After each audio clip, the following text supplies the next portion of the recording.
Voilà. C'était Brigitte Makiese en direct de Paris. Ça fait longtemps on ne s'est pas vu.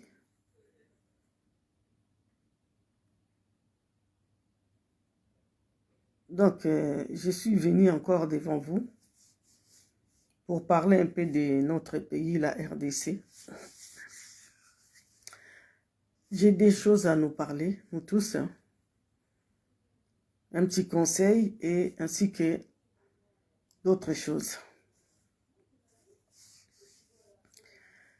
Je vous salue tous partout où vous êtes, partout dans le monde entier, là où vous êtes, partout où vous vous trouvez, partout où vous allez m'écouter, m'entendre.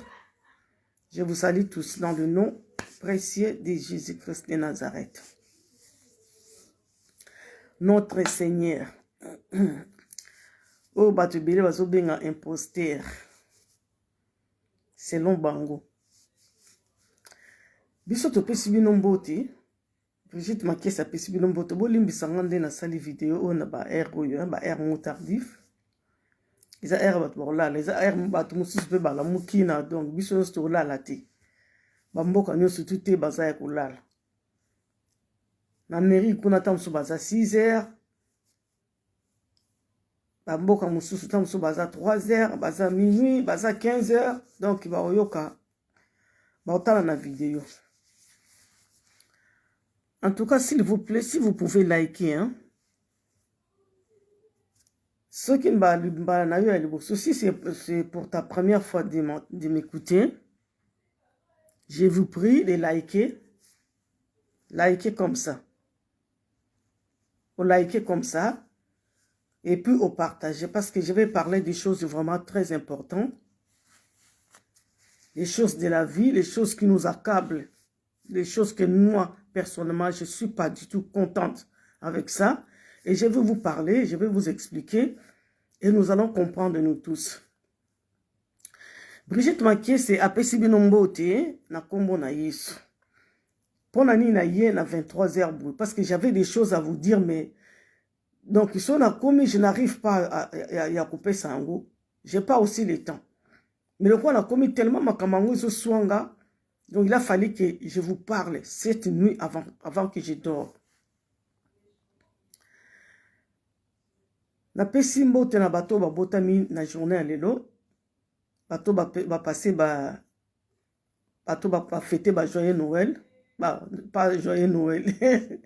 Bon anniversaire. Na pesi ba bon anniversaire na ba botami lelo. Nzambe abate ya bino. Nzambe atambola na bino. Nzambe apambola bino. Pe a protéger bino bisika nyonso tout bozala. Bana na Nzambe. Na PCP bateau pe bazui ba to PCP ba mes condoléances na bateau bazui ba mauvaise nouvelle. Ils a chemin obligatoire hein, les passages obligatoires pour le roman na tata et sengel kaka to passer na nzela wana. Voilà. Ils a tourne à tour mutuna mutaye ki na tourne na ye mutuna mutupe akuzonga pe na tourne na ye selon Nzambe ndenge alingeli. Mais soki za ya volonté Nzambe te bato bakufa lisusu te soki eza volonté liwa o eza volonté Nzambe te ndeko na ngai okende te. Ainsi dit l'Éternel. Muto alakeli o liwa. Muto alakeli o malade. Ngai na lobi. Bible lobi na Jean chapitre 15 verset 5. Et si vous demeurez à moi et que mes paroles demeurent à vous, demandez tout ce que vous voudrez et cela vous sera accordé. Alors, tout ce que vous demanderez à mon nom, je le ferai. De la part, parce que c'est l'Esprit de Dieu qui habite en nous. Donc, nous sommes malades. Abongisi souffrance, abongisi koufa, ezongela kaka retour à l'envoyeur. Ozonga bisika bikauki, plus question que zong sa maladie koufa na bisika bikauki. Jésus-Christ est venu libérer les captifs. Mais pourquoi il y a toujours des captifs jusqu'à ces jours? La mort de Jésus, ça signifie quoi? Jésus-Christ, il est parti dans la région inférieure pour aller libérer les captifs. Mais regarde, depuis que Jésus-Christ est mort, est-ce que les captifs passent du sous-souté? Sinon, la croix de Jésus n'aura plus de sens. Il y a qui fait la bateau, mais jusqu'à présent, Batumsou Baza dans la captivité. Batumsou va continuer à souffrir. Pourquoi? Pour quelle raison? Mutu nyoso bongisi maladi na bomo ya mutu. Ya prochain na ye. Maladi zongela ye. Na butu le retour. Plus question dans les lieux arides.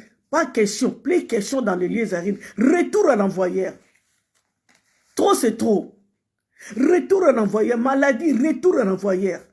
Accident, retour à l'envoyeur. La mort, retour à l'envoyeur. Freinage, retour à l'envoyeur. Pourquoi ça? En tout cas, dans les vidéos, ces derniers temps, je ne suis pas du tout d'accord. Nabandeko ya musulman, s'il vous plaît. Bisonos toi qui n'a mokili oyo, il y a aucune personne qui est venue sur sa propre volonté ou la volonté de ses parents. Sinon, il y a aussi des stériles qui n'ont pas des enfants, mais baza vivants.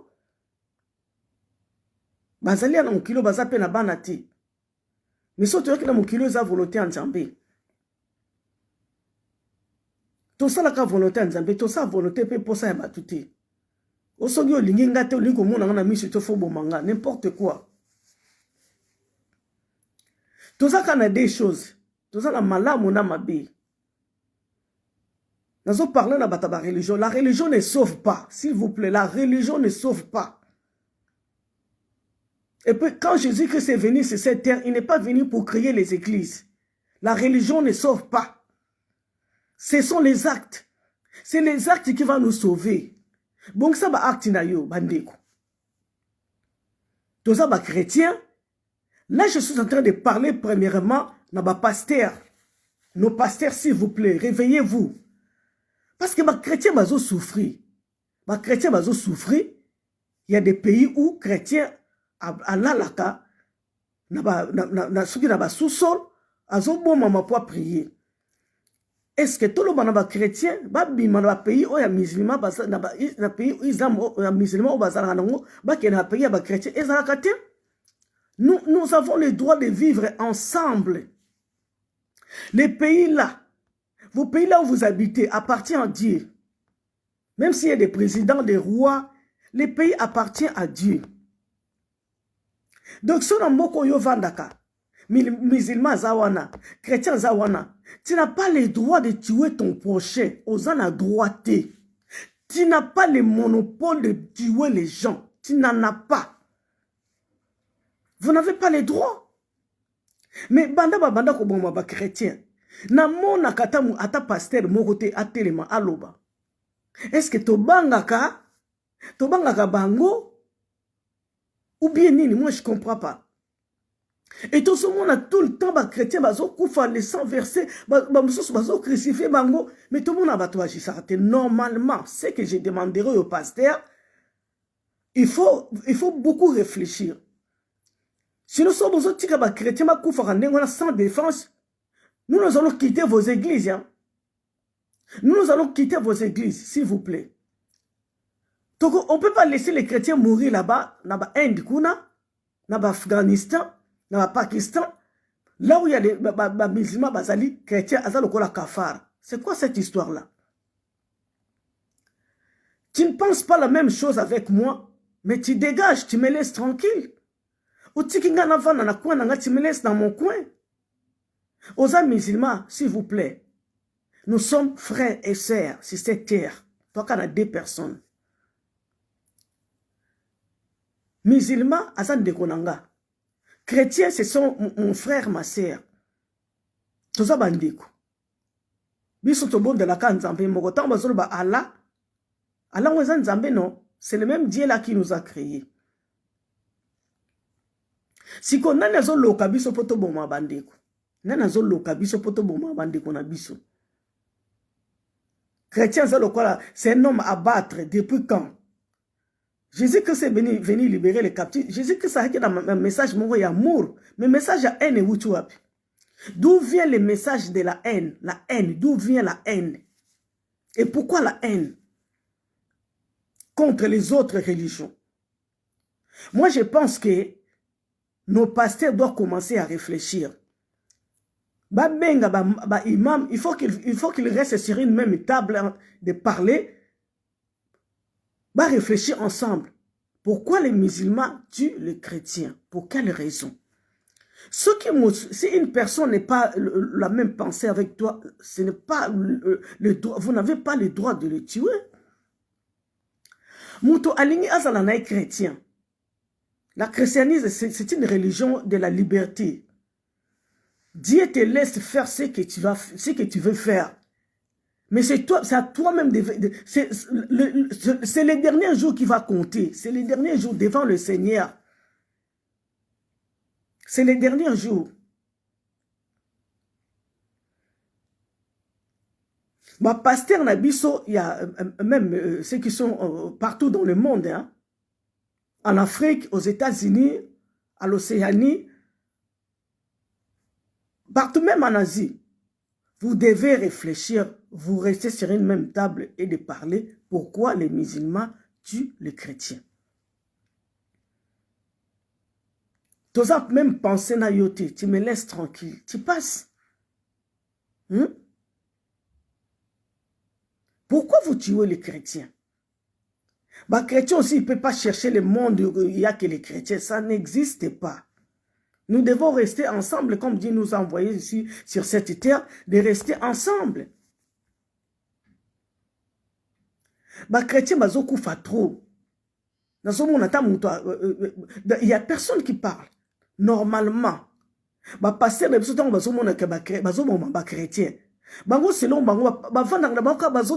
Prions pour les chrétiens. Prions pour les chrétiens, mais il faut agir. Vous devez agir et nous devons agir.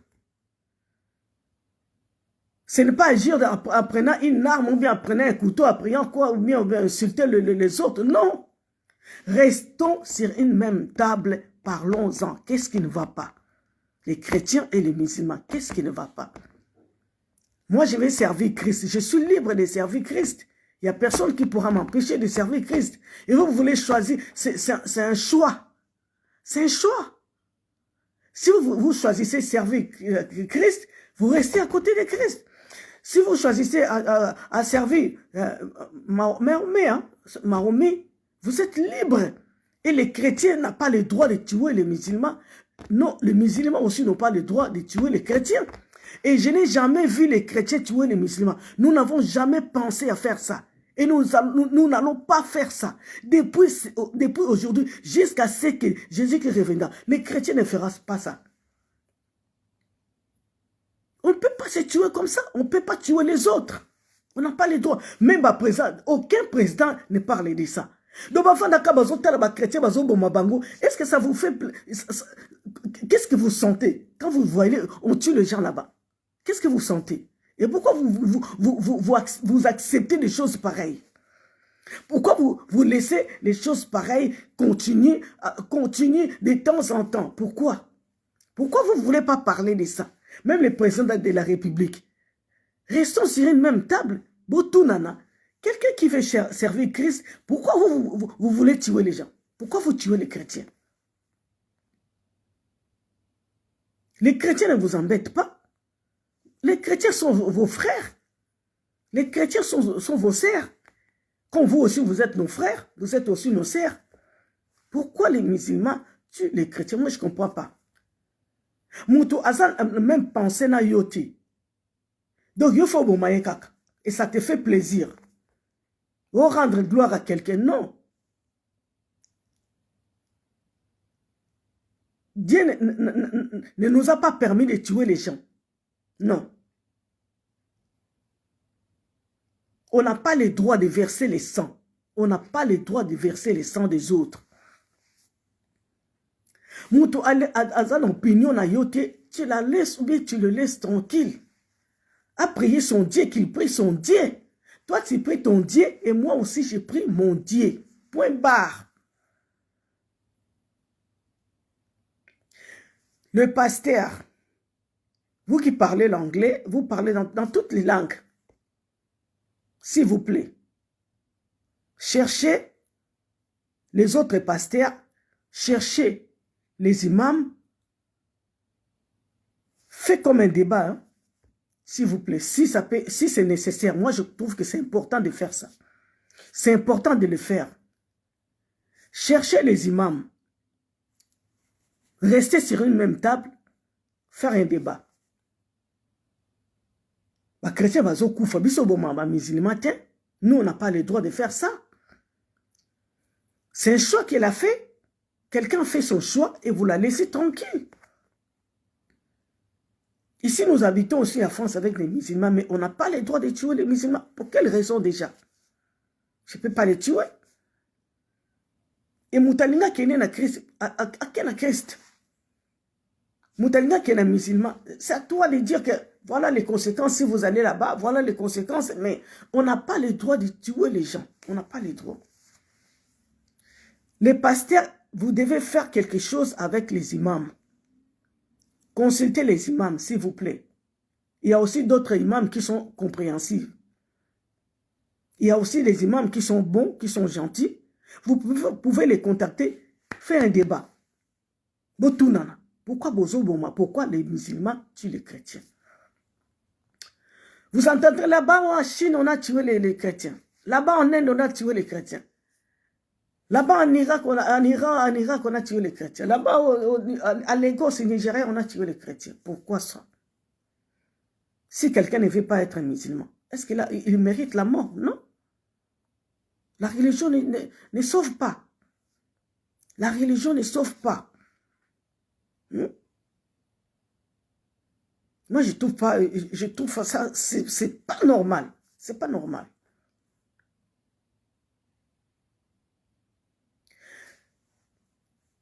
Nos imams, s'il vous plaît, nos imams, vous êtes des serviteurs de Dieu. En laissant des choses comme ça, ce n'est pas bon devant Dieu. Ce n'est pas bon. Le Dieu que vous priez, le Dieu que vous servez, le Dieu qui vous a envoyé sa mission, le Dieu qui vous a donné sa mission, ce n'est pas comme ça. Il n'est pas d'accord.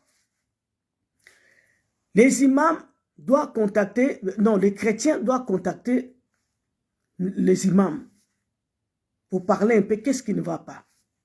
Pourquoi les autres là sont morts? Pourquoi vous tuez? Ce n'est pas eux, hein, mais il y a les autres musulmans qui tuent les chrétiens. C'est pas normal. Moi, je n'ai pas beaucoup de choses à vous dire. J'étais vraiment attristé quand je vois des choses comme ça et il n'y a personne qui en parle. Même le président de la République. Pourquoi parler entre vous, le président de la République, entre les pasteurs, vous tout nana? Hein? C'est pas gentil, c'est pas gentil comme ça. Toleki na wana. Des choses quand na kibino na ya Congo, ça fait trop mal. Ça fait trop mal que vous comme on a battu, bakufaka tout le temps. On en a marre de ça. Batou so ko supporter biloko wana te. Ça sent mauvais là-bas à la RDC, ça sent mauvais. Ça sent mauvais. Ce que vous avez et l'autre côté, au cimetière, au Kangi Bisaka, tu cherches là où tu peux aller, vous partez. Nous avons des listes, hein. Tous en a liste, il y a des gouverneurs, tous en a liste, il y a tous les gens qui ont servi ce pays-là, toutes les personnes qui ont détruit la RDC. Vous serez jugés. Ce n'est pas d'abord Dieu qui va vous juger. Nous-mêmes, nous allons vous juger. Nous qui sommes vivants, nous allons vous voir. Quand Félix partira, nous allons voir. Nous allons vous juger. Nous avons une liste des députés, tous les députés. On vous a envoyé là-bas pour être derrière le peuple. Mais qu'est-ce que vous faites là-bas? Vous faites quoi là-bas au Parlement? Hein? Et ça, Parlement ou bien salle de mort? Parlement ou bien morgue? Donc vous faites quoi là-bas na salle ya na morgue wana ya Congo? Félix, il fait ce qu'il veut. Il prend des décisions sans consulter les deux chambres. Est-ce que na RDC, les chambres là existent encore jusqu'à présent? Les deux chambres, le Parlement et le Sénat. Est-ce qu'il existe? Ça existe encore?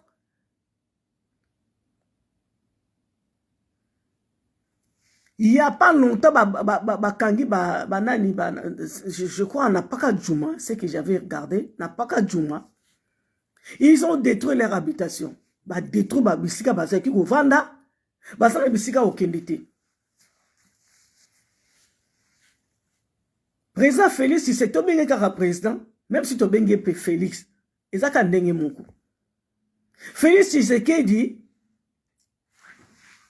à quel condiment, réfugiés, migrants, immigrés, ou outi les États-Unis, andima bamba fanda na Congo. Félix Tshisekedi, atabazaka motema mabe, hein?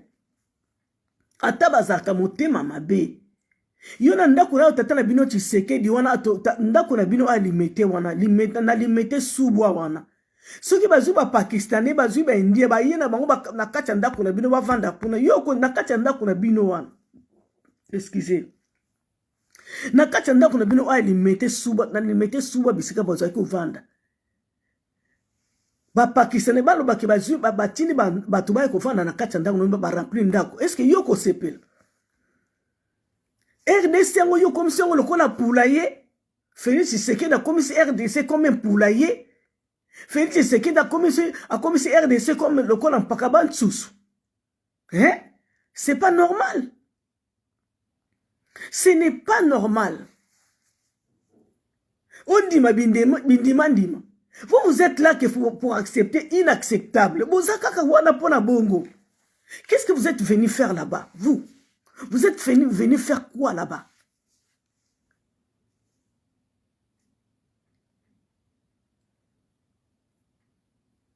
Donald Trump, moi je ne condamne pas Donald Trump, s'il vous plaît. Je ne peux pas condamner Donald Trump. Donald Trump, Donald Trump après ça ordre, parce que la RDC ce n'est pas une ville américaine. Hein? Et sa ville américaine était. Donald Trump n'a pas le droit de vous donner des obligations. Bon, il y a des Pakistanais, les réfugiés, des prisonniers.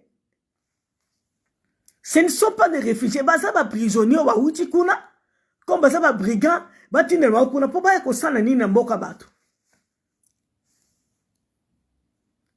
Trump atindi, pourquoi Trump atindi en France? Parce que mon écoute dans les pays des idiots, les pays des malades, ignorants, sous-hommes, ils sont là dans la RDC. Il faut tout tenir dans le coup. Mais ce sont les mêmes Américains, on a passé là, brassage. Brassage dans la RDC, c'était les Américains. Vous avez accepté le brassage. Et bien, bon, mon brassage, et là, on est même là-bas. Et vous avez accepté encore, même les Américains, mais Trump n'a pas de faute. Trump a une faute, est à moquette. C'est à vous de dire non. C'est à vous de refuser. Refuser, vous dites non. Voyons ça, Nani. Bisomon, tout ça, on a ban moka, on a place à vendre. Bazana maya komelate, bazana courant, là, Robin, on zalaki, méga zalaki te. Biso to ba méga avaten. Tout ça, abonnement, tout ça, nous avons barrage à Inga. Tout ça, maï. Pourquoi il n'y a pas l'électricité? Et qu'on permettre tout le temps, azana le wifi, azana librement qu'on soit là-bas. Pourquoi jusqu'à présent l'électricité est atteinte? Les érosions, toujours, ils ont continué. Donald Trump a le banc de Binobosa brassage. Boyebi koloba note. Boyebi koloba note. Mino eloko kaka boyebi kako sala. So bo sali projet mbongo uti kuna eyebo kaboni oya zu ale mbongo sili ale mboke tikali ndengwa. Mais pour dire non, vous n'avez pas la bouche pour dire non. Ibrahim Traoré, une fois, je crois na Qatar, hein, basengaka bango batonga grande mosquée na mboka na bango. Basenga Ibrahim Traoré, bango batonga mosquée kuna na mboka na bango. Mais Ibrahim Traoré a dit non, alors c'est sa priorité.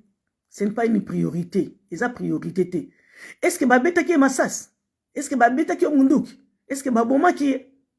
Personne. Baboma qui était? Aza libre à Koloba, oui. Il est libre de dire aussi non. Parce que c'est son pays. Et vous aussi, Félix Tshisekedi, vous pouvez osali na pouvoir Yorloba. Non, ba ukangwa maboko te, ba utile pe mundu kiti. Si ko yo on dimi ba réfugié wana. Et ça, ma kambo ebele yo ndimi ba réfugié wana. Et ça te po ba ye wana momentanément, ba ye wana momentanément te. Bino bondimi ba proposition de soto américain ba sala kabino bino bondima kango mukoloni bino pe bolo bala américain to sana bato ba bazana bandumbo bazala ki na paka junga bazala bisikate bozi la biso bango mukoloni Félix Okolo babongo. Quand est-ce que vous allez proposer aussi à Trump que nous avons du monde ici, nous n'avons rien à les donner, ba fana no kuna en Amérique momentanément. Ba Congolais bazana Kinshasa na Congo ba kene lokola ba ezebele ba kene tina senga Trump ba Congolais baza kuna na RDC ba kene ko fana kuna États-Unis so ba ondima. Mais pourquoi vous acceptez tout? Pour ba monde na bino ba monde donc na ba peuple na ba continent bango, ce sont les oiseaux de même plumage. Na ba kondia mboka na population bazan ndenge moko. Et puis muta discuter azate il fallait que tu basala ta ba marche na Kinshasa partout na Congo basala ba marche ba refuser ba ba que non ba to na biso moto tout ça déjà na passe neni ba memela biso susu bato uta na kuna na Amérique ba uta na prison kuna so ba migrant ba yela bato susu na Congo ba ye ko sala nini na Congo. Batu na sumini wakuna sumini walobike ayebi kutu nombre te. Oyo ministre tonani. O premier ministre tonani. Bino boye ko sali na gouvernement wana. Boyebi loko te. Azoloba que les pays ce qui na ba pays ba uti na pays à tiers monde kuna. Alors ça ce qui trois. Les pays d'Amérique latine et ça entre 19 ou 24 ça la 3 te. Avant qu'on il faut réfléchir. Soumis à bazo tuna ye bazo c'est interview kuna ce qui entretien na journaliste ce qui il y a France 24 sur France nini wana. Alors ayebi ko tu nombre te na journaliste ko tazo kamwa. Donc oyebi nombre te ba mikolope ba osala soumis no ayebi te premier ministre. Bango ba yeba na bango kaka eloko te. Siko bango ba yeba ka nini bango ba yeba kaka nini. Premier ministre Soumino ayebi Soumino Tuluka ayebi eloko te. Ayebi pe nombre ya ba o ba yeti. Yebi kaka ye. Mais d'autre part eza pe faut ya Soumino à terre. Parce que Félix a consulté à Moutouté. Félix a zomona Congo lokola ndako na bango alimete suwa wana. Félix il considère Congo, la RDC, comme leur maison limitée sous bois. C'est ce qu'il considère. Ils ont considéré RDC le qu'on a limité sous bois, on a 12e million. On a limité à côté de sa batouté. Mais la RDC a tourné ici batou, batongo, oh bazakawana déjà bazana biloko oliate, bazakana nzala tout le temps. Surtout bato bazana bandeko ba libanda, de ba mona makambo. Tuluka soki Soumino asali soni bosoni na politique. Moko na manga lobike non bino boso boya manga ya wona isaka bato ide passe ya ide peste. Alors bino boso boya bino bofanda kuna na France boso boya bango ba ya pone bino pe bozo bangunda na France bango pe fu ba ya bino condition biso to vendre la ka on a bino kokani. Nous sommes dans un problème, tu as 23 heures, pas la biso. Bientôt minuit. Ce qui est la belle, na souhaité te na belle. Mais s'il y a un problème, s'il arrive un problème, non ben à Sami, non ben à police. Son a quoi côté le matin, na sa portable nanga na bengi son robin ambulance, na bengi son médecin, ba kotine de nanga médecin na kati ndako. Bautine de la médecin à Katandaku aïe à traiter. À retourner ma question du docteur, Ozo Kanine, qu'est-ce que vous sentez? Il y a quoi? Qu'est-ce qui s'est passé? Oyebisi, qu'est-ce que tu sens? Bakotine de l'autre docteur na Katandaku. Batine le docteur pas traité yo asime penjela akenaye. Et bongo bino kuna.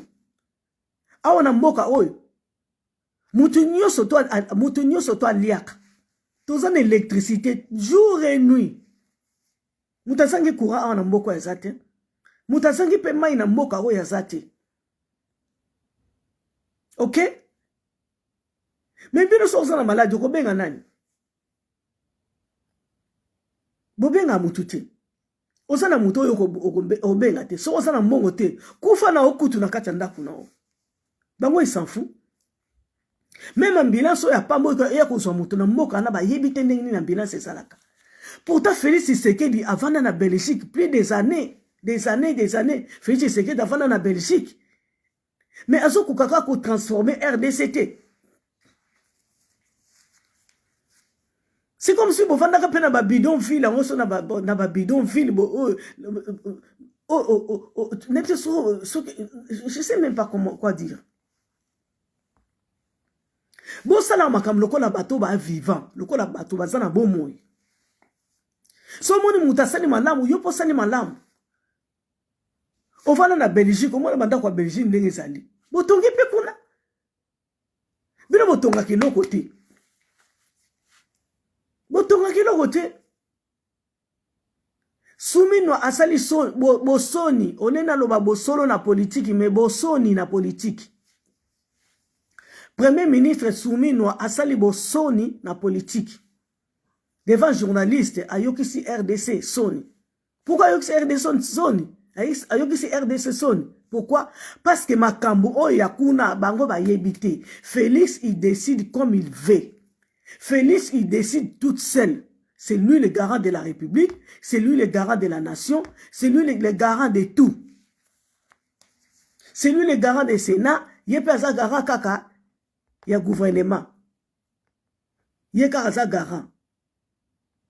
Ya chambre haute na chambre basse. Nous sommes mis balé kaka yé mtaza garant. Mais aza garant ya batouté.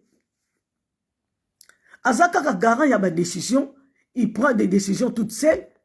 Ayebisa ki pe bangote, a considéré pe bangote que ok Amérique, Donald Trump a proposé nga fo batwa yao. Mais quand même, mokeza yote quand même Félix Tshisekedi. Mokeza yote. La RDC appartient aux Congolais. Si vous avez des choses à régler na Trump, vous réglez les choses toi avec Trump. Il ne faut pas mêler la RDC. La RDC ne vous appartient pas. La RDC appartient à tous les Congolais. Si on prend tes décisions, il faut consulter la nation congolaise. C'est pourquoi Soumino a sali bosoni na politique. Pourtant, Félix Akero solo la kuna. Soumino innocente, absente. A consulter bangote. D'autre part, plutôt condamner Soumino te. Parce que Félix, solo Félix, il décide toute seule. A décidé à Kayemoko, à tout nakamutute. Parce que la République Congo RDC appartient à Félix Tshisekedi. Yango soumis dans sali bêtise. Ce qui a consulté qui Sénat, a tout na bango, a consulté qui Parlement, a tout na bango qui voilà l'Américain, Donald Trump a ngati na batoa. Tam so ngabele ngati. Yelo ko la décidé à seul, yango moni soumis na sali bosoni na politique, a sali bosoni na politique. Pour on est à politique, c'est à politique. Ouais, à Congo, c'est à politique. Et c'est pour là déjà. Mouyanga, ce que mouyanga là, mouyaya na Félix baza tatana mwana. Mouyaya pas au salasoni. Donc baza ne lo, mouyaya pas ebina yelo côté. Et ça faute na bangote. Tout ça c'est la faute à Félix Tshisekedi. Yemtaki kondima ba makamku n'est pas trop.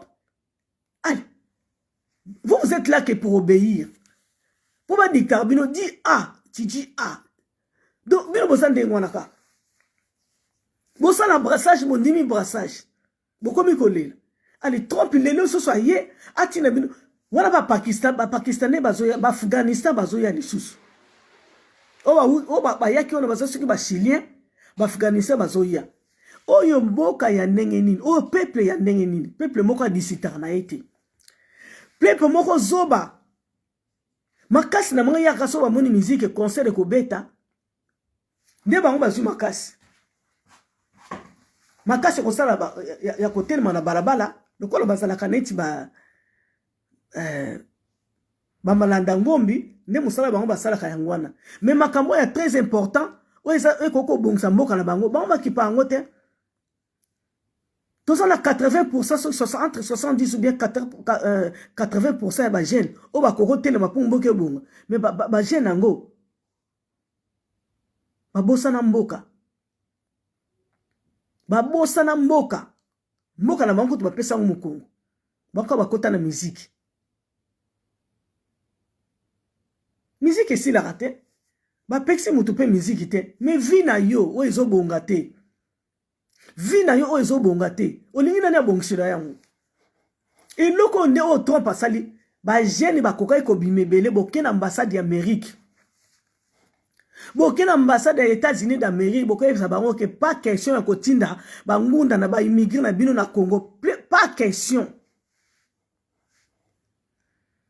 Donald Trump, no question to send your refugee to Congo, to DRC, no question. The DRC say no, no question.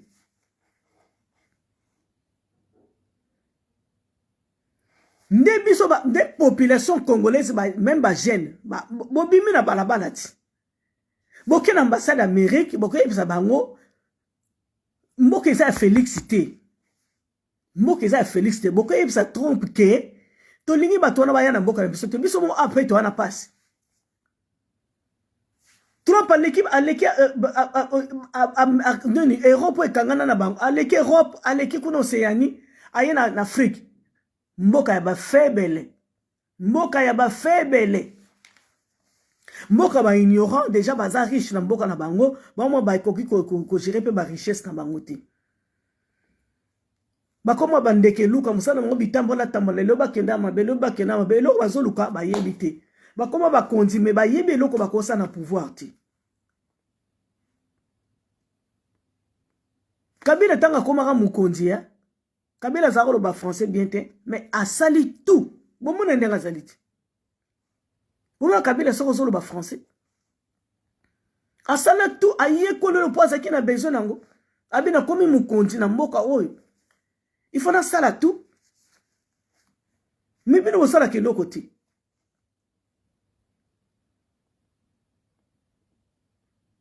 Biloko bozo sala. Je sais même pas. Donc, ils ont dépassé Batou. Ils ont dépassé Batou. Bon, il faut apprendre. Vous ne voulez pas apprendre. Vous êtes qui connaît tout. Bon, Isaba qui connaît tout. On y est le côté tout na, on y peut tout na te. Bon, ça va, je suis. J'ai. Mais on y est pété. Donald Trump azanani pour appeler sa Félix Tshisekedi mitindo, appeler cette obligation que vous devez accepter. Pourquoi vous acceptez biloko ndeko? Vous avez un mikete. China 25e, 19e siècle ba coloniser kabino, c'est pas possible. Ce n'est pas possible. Et ce n'est pas admissible dans le 19e siècle ba coloniser kabino ba appeler sa obligation que vous devez accepter les immigrés. Pour nanini bo ndimi biloko wana. Trump n'a pas les droits, n'a pas les droits. Pour n'aller na Macron te. Pour n'aller en Allemagne te. A que nous proposer bango. Pour n'aller en Afrique. Pour bayebi que les pays de lembele, ba lembele. Bayebi que kuna atato kuna soto ibisi bango boy baboya kati. Mais va respecter bino comment? Comment les Européens vont vous respecter? Vont respecter bino te. Et puis na miso na bango boza ke l'autre côté. Ba président africain devant Trump, devant américain, devant les présidents européens, boza ke l'autre côté. Parce que on a mon continent Afrique, mais ozo banga président mais il y a Europe, ozo banga président mais oh bino so boza ba président. Mais yo so banga yi. Yeso peso michindo. Mukolo nini bino na Congo boko yebisa Trump pe tozotina bino ba réfugié, tozotina bino même bato apaka juma, botina bango na Amérique. Bo yebisa Trump hein, bato bino bo bengani apaka juma, bakende kuna. Na bato bino bo bengani bo buki badako na mo côté antele, on bo pesi bango pa le côté. Botina bango na Amérique, totala so Trump on dit mabino. Siko eloko nini salaka bino. Bobanga kanini, po bobanga kanani, pe boyoko sana nini na pouvoir. Pourquoi boyaki pe wana? Bozo laksa mutu teke boza fort, bo laksa mutu teke boyebe loko. Non. Trompa koko bengo na téléphone na bi Félix, zolanga bato. Folo oyebolo ba note, oza monoko te, oyebolo ba note.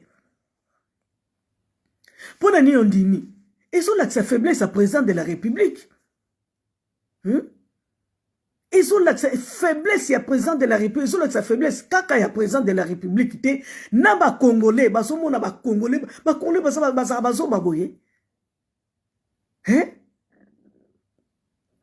C'est pas possible. Mouta côté les mazate. Baso défendre. Biso na mboko chaque mois bafuta biso mboko.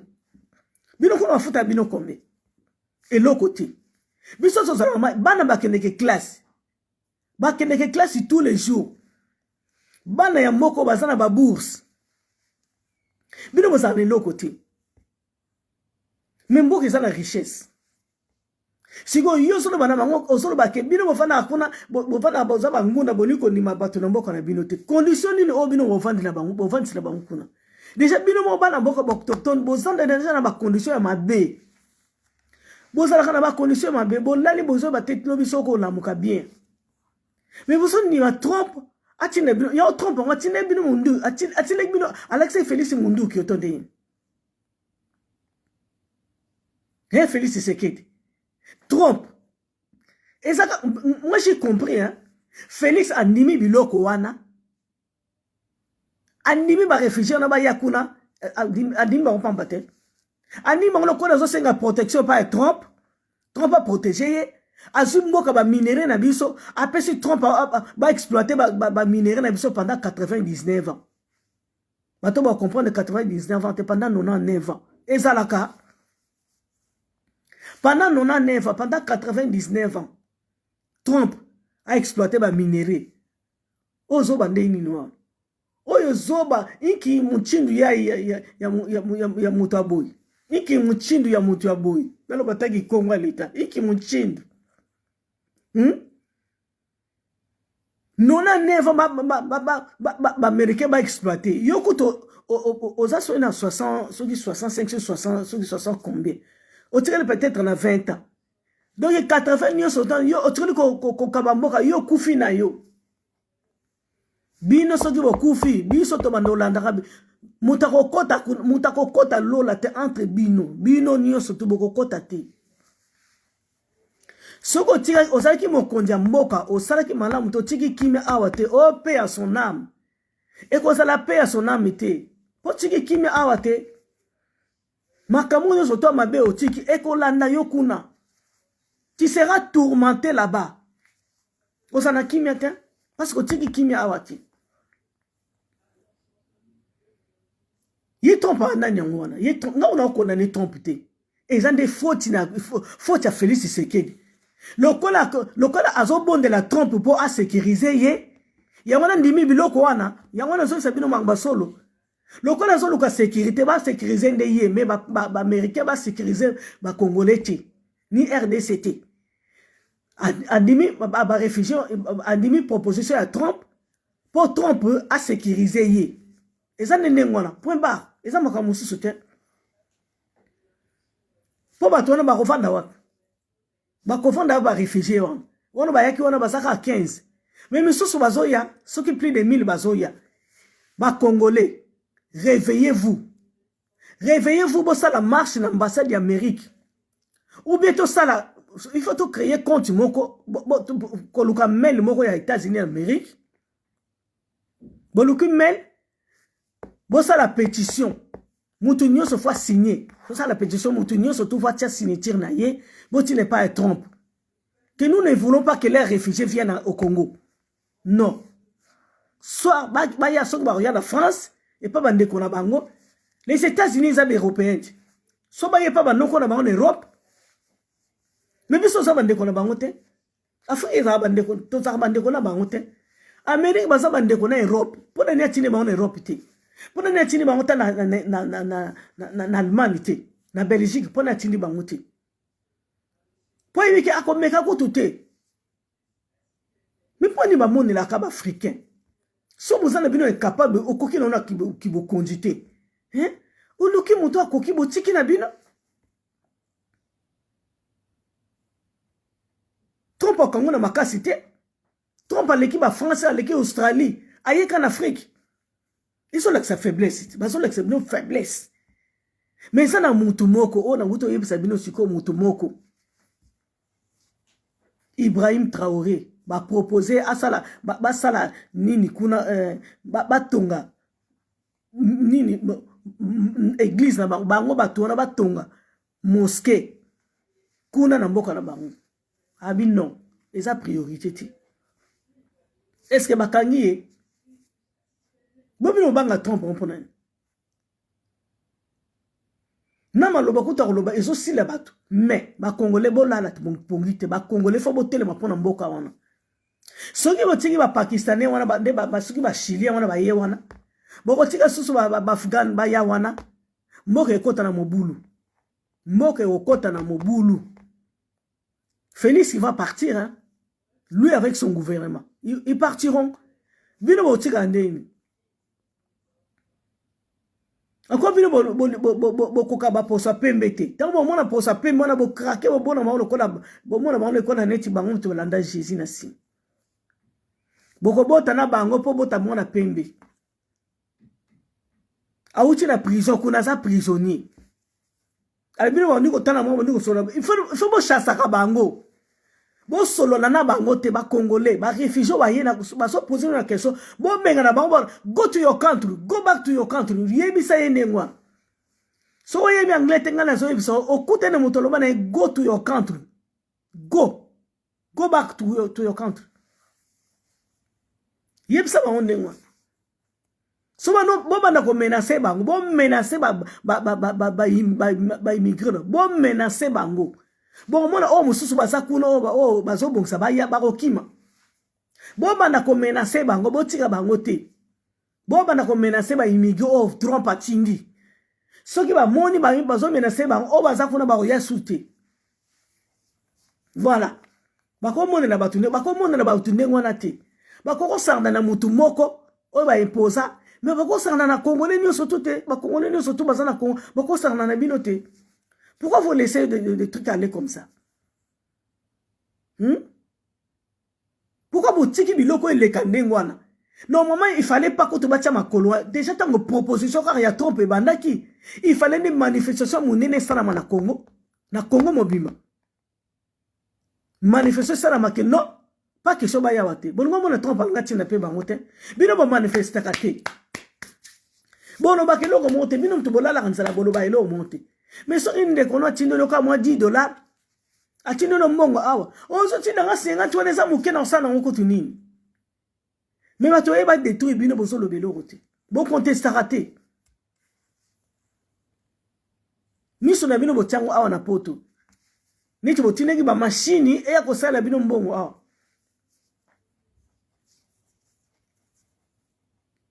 Nga moni nazo suka awa. Na sekena makambi baleka ona et c'est pas ngate ya ona yeko ko yebisa ba peuple congolais. Samedi le 25 avril tous la marche dans Château Rouge. Moi je serai là. Marche dans le Château Rouge. Ya ko contester contre ba réfugiés wana o bazo utakuna baya. Il faut to contrecarrer bango. Il faut intercaler baya lisusu te o bazakuna basuke la kuna. Toko bandoko menacer bango, il faut basuke la kuna. Ba congolais.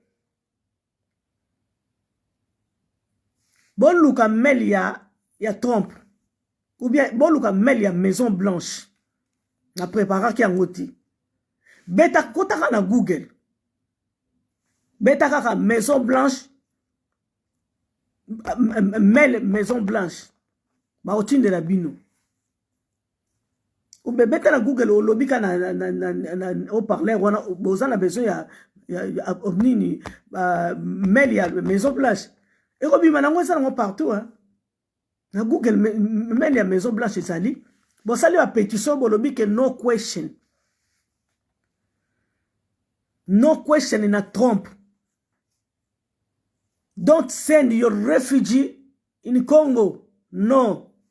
We say no.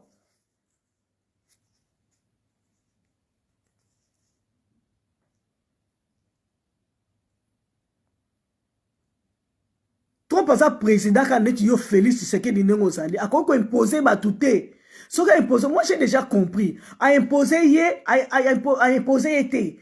Balobi na yeka lokola bayebi ke mboka wana ezala na mboka ya batu moko boye ya ba ignorant ya ba paresseux ya batu moko boye baza ba fanatique donc so balobi na ye lokola babanga ba président étranger akondima na ye mais biti o Félix andimi ba réfugié ba ya na Congo ezali lokola zo luka sécurité pa ya Trump yango na ndimi proposition wana c'est ça. Alors, boya Trump a boya peut sécuriser ngai. Peut-être na 2 ans pour qu'il. Toi en 2026, 2028 il faut dégager. 2028 dégage. Bon dégager binonios. Pébi so tona ma combo ya ba parlementaire nyos. Binonios na gouvernement tozala ba combo na toi na liste déjà si to bimisi. Toko tina na ba pays nyonso to eza na Europe toko ba komo na bino toko tala bino bisika boya kovana po manda na bino so sila manda na bino so resili to ebite so bino bo kende kote ni to na liste to tinda koto et puis to oyebisa bango il faut ba confisquer ba mongo na bino bozana ngona ba paradis fiscaux pays européens il faut ba confisquer ba mongo na bino tous les ministres ba parlementaire bino il faut pas confisquer ba mongo na bino bozana na ba paradis fiscaux il faut pas confisquer na ba bien na bino ba mapango na bino bosomba koto biso to ko signaler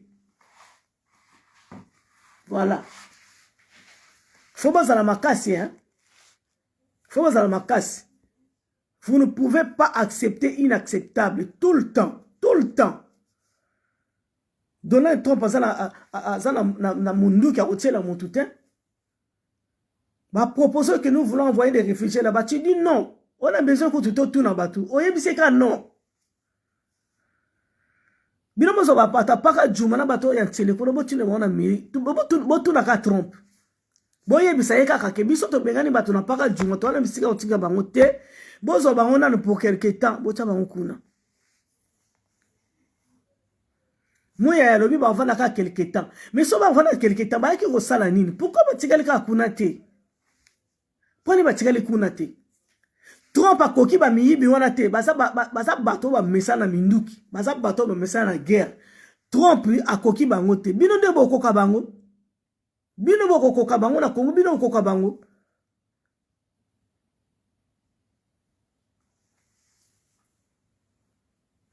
Mboke ezo continue ka ko beba kaka. Ezo beba kaka. Ezo ko beba kaka. Nana zo ko beba sango Félix. Soumi nous a raison. Soumi n'a yebi na inote. Pour Félix a consulté à mon tout. Félix a décidé toute seule. A décidé quand dengi ya lingi. Kuna so va proposer ya ndimi na ye. A tout na chambre haute te. A tout na peu parlementaire. Ya ndimi na ye po. Il s'en fout. Il est un maître de tout. Demi-dieu. Demi-dieu. A consulter mon tout. Y'a un faut soumis à sali bosoni na politique. N'a pas bino merci na kanti boyo kingai. Na ba réfugié au baso ya pour na ba bino une dernière fois. Pour la dernière fois. Ba réfugié na nukutu ba tindi terre. Wana ba tindi bino 15 pour batala kaka so ba tala ba ndeni boko agir. Batala bino ndeni boko agir so boko résister.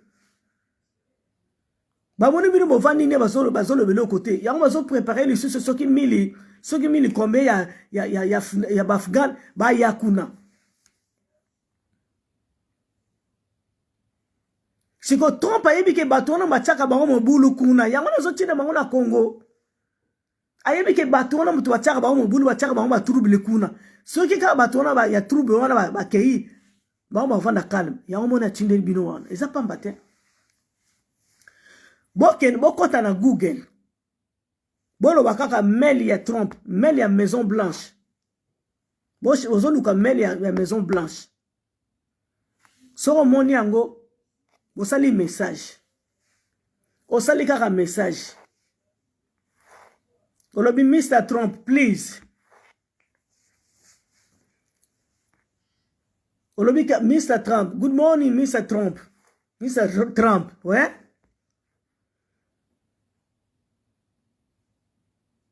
stay in with your refugee to USA otika na bango kuna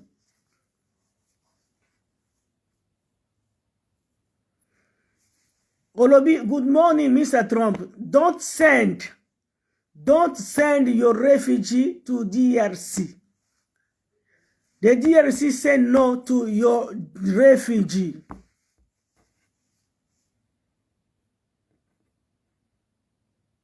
Your refugee must to live there in New York.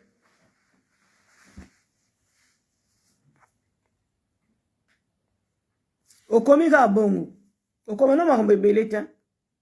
Olomika we say no. The DRC belong Congolese people. DRC belong Congolese people. DRC believe Congolese people. We say no to your refugee. Refugee America there in America. No to Congo. Don't send. Don't send your refugee to Congo, to DRC. Finish. Bosali ba petition mutinyo so to signer mutinyo so koma. So ozu email wana otindeli bato. Otindeli bato. Ozo tindela bato. Okomis Trump, don't send your refugee to DRC. Don't send your refugee to DRC. Et si les nango, comment on beleta? Tant ba omona bongo il faut qu'on s'attire mail na bango. Na mo wana kaka don't send your refugee to DRC. Lobaka bongo. Atinda soute. Biso mo tozana bango ebele auto bino mo bozana bango ebele bato balala kamanzala kuna bozoko ka bangoti. Boko ka bawana. Bawana baza bato guerre yango moni Trump azolinga se débarrasser na bango. Et pour ne ba koti wana na Congo ba ko s'évaporer na mupepe. Bon mona bango soute ndela ba koti na aéroport mais ndela ba obimela bon mona bango ti. Merci beaucoup ngana tiki bino. Ezaki tarmena ngana la mena kokaki ko la la te sans que na passer bino message. Bola na malamu nde tokutani mbala ya sima. Mais ba pasteur na zongi li sous savana sisa ba pasteur. Il faut pas luka nos pasteurs congolais. Nos pasteurs congolais parce que baso bon ba payer belé. Nos pasteurs, vous devez chercher les imams bosolana bango. Bosolana bango. Bon meka ko débattre moké. Boye bisa bango ke so mutaza opinion moko na yote azana ina liberté. Ba chrétien ba finga ba tuté. Ba chrétien pe ba boma ba musulman te. Mais bango ne baso boma ba chrétien pour quelle raison? So mutalingi ko sambela na yote. Est-ce qu'ils ont mérité la mort? Non. C'est un choix que nous avons fait.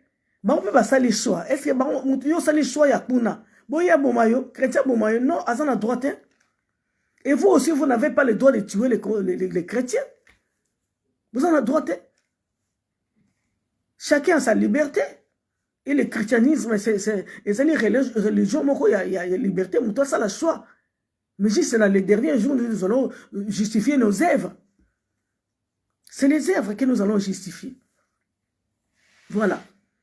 Mais bah, passer dans les chrétiens, moi je sais que nos passés congolais, non, pas les passés congolais, nos passés chrétiens, bah, ça va périr. Bah, ça va périr. Bah, quoi ça, non, bah, chrétien, bah, ça koufa trop boyo kana. Balo bana ba depte na bango ba tiko bongo ba chrétien. C'est comme ça. Donc makambo e bandika les osile finalement bato bon voilà kuna ba zala lesité Mais bango ba yakana bamboka ba chrétien basala bango eloko te. Et ça te pour babanga kabango. Mais c'est pas ce que le Christ nous a envoyé de faire ici sur cette terre. Nous tous en la liberté na côté na ye. Olia rangulu te muto bomo azate. Oza libre, olia te oza na liberté. C'est pas ça on a lia kango, yo lia rango te ndo bomaye. Non. Ngala moi mukena zaki na ngoya kuluba yango wana. Boluka mail ya Maison Blanche. Bosa la pétition. Moutra mouta signé, moutra mouta comme quelque chose, comme ka eloko muke. Botini mouta wa ba mona ke ma mail na bango eza saturé. Kaka même mo wana trop au kanga ba réfugié na ekuna a otinda bango le sous-souté. Voilà, ngala pesi bino merci. Bolim zine na sanga bino sala ngona retard mais voilà. Vous eza pe bien te. Mais na sali kaka waza mato ya koyoka. Ayoka. Tokutani mbalasima. Merci beaucoup.